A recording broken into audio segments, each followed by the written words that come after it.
الذين يذكرون الله قياما وقعودا وعلى جنوبهم ويتفكرون في خلق السماوات والارض۔ عقل رکھنے والوں کی تعریف کرتے ہوئے فرمایا ہے کہ یہ وہ لوگ ہیں جو اللہ تعالیٰ کا ذکر کرتے ہیں کھڑے بھی، بیٹھے بھی اور لیٹے بھی، اور آسمانوں اور زمین کی تخلیق کے بارے میں غور کرتے ہیں۔ اور رسول اللہ صلی اللہ علیہ وسلم نے فرمایا لِكُلِّ شَيْءٍ ثَقَالَةٌ وَثَقَالَةُ الْقَلْبِ ذِكْرُ اللَّهِ، کہ ہر شے کی ایک چیز ثقل کرنے والی ہوتی ہے، یعنی چمکانے والی ہوتی ہے، اور قلوب کو چمکانے والی چیز اللہ کا ذکر ہے۔ ذکر کے معنی لغت میں یاد رکھنا ہے، اس کا مقابل نسیان یعنی بھول جانا ہے۔ یاد رکھنا دو طرح سے ہوتا ہے، ایک صوری اور ایک حقیقی۔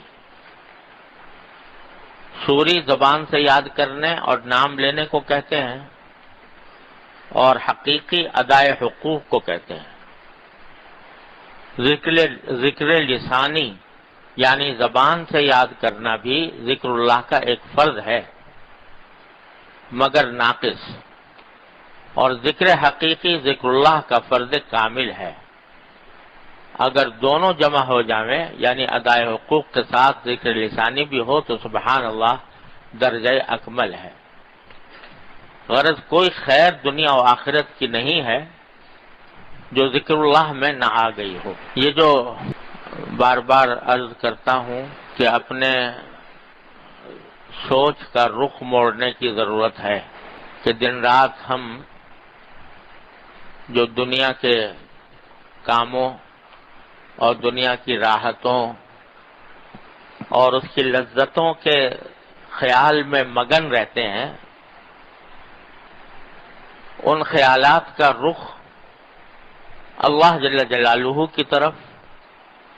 اللہ تبارک و تعالی کے ذکر کی طرف اور اللہ تبارک و تعالی کی نعمتوں کی طرف موڑنا چاہیے، اور اس رخ موڑنے کے نتیجے میں انشاءاللہ اللہ تبارک و تعالی سے دن بدن قرب حاصل ہوگا۔ اللہ تبارک و تعالی ہمیں آپ کو سب کو اس کی توفیق عطا فرمائے۔ لیکن یہ جیسا پہلے بھی عرض کیا تھا، یہ ایک لمحے میں، ایک دن میں، ایک دم سے یہ بات نہیں ہوتی،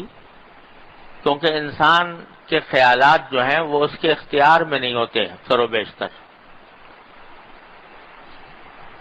غیر اختیاری طور پر خیالات آتے رہتے ہیں۔ لیکن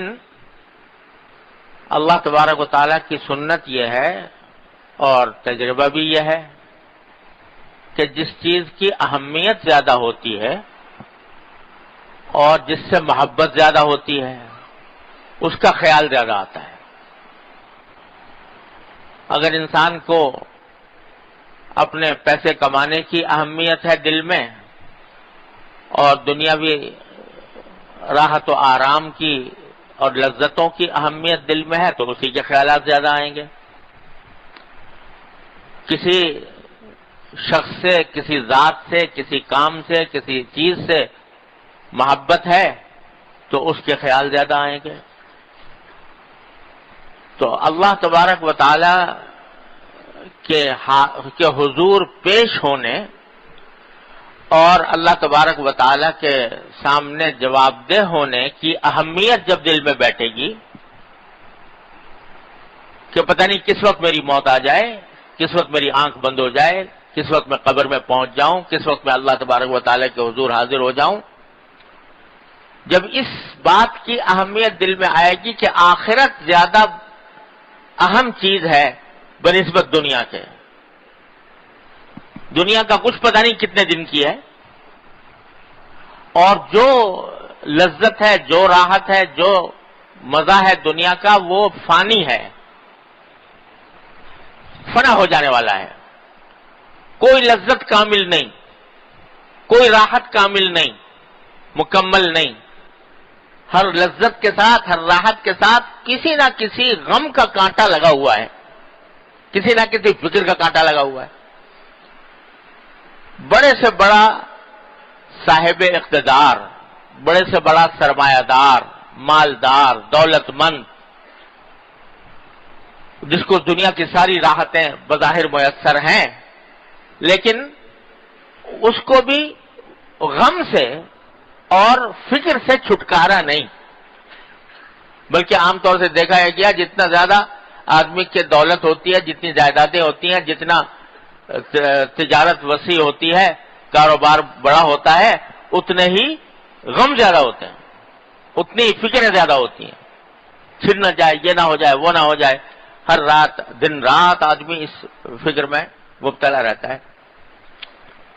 تو دنیا کی نہ کوئی راحت مکمل اور نہ کوئی لذت مکمل، ہر ایک کے ساتھ غم کا، فکر کا کانٹا لگا ہوا ہے۔ اور آخرت اول تو دائمی، ہمیشہ کے لیے ہے،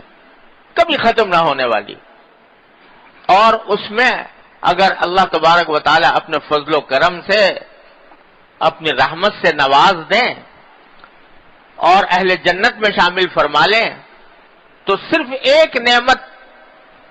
کا آپ تصور کیجئے جو قرآن کریم میں بیان فرمائیے، لا خوف علیہم ولا هم یحزنون، اور بھی کچھ نہ ہو، صرف یہ نعمت کہ نہ کوئی خوف، آئندہ کا کوئی خوف نہیں، یہ ہو جائے گا وہ ہو جائے گا، کوئی فکر نہیں، خوف نہیں، ولا هم یحزنون، اور نہ کبھی غم ہے کہ پیچھے کیا ہوا تھا کیا نہیں ہوا تھا،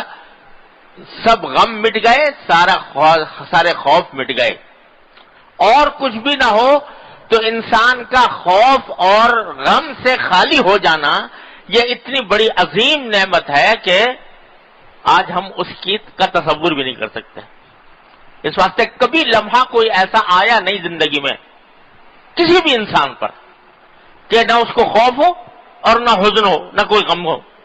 ایسا لمحہ آج تک کسی انسان پر آیا نہیں۔ تو جب ایسی کیفیت ہو جائے کہ نہ خوف ہو، نہ حزن ہو، نہ غم ہو، تو اور یہ نعمت ہی اتنی بڑی ہے کہ کچھ اس کا حد و حساب نہیں۔ تو اگر اللہ تبارک و تعالی آخرت کی اہمیت دل میں ڈال دے، جس کو قرآن کریم میں فرمایا کہ وہ تُؤْثِرُونَ حیات الدنیا والآخرۃ خیر وابقیٰ، تم دنیاوی زندگی کو ترجیح دیتے رہتے ہو ہر وقت، حالانکہ آخرت خیر بھی ہے، یعنی سراپا خیر ہے۔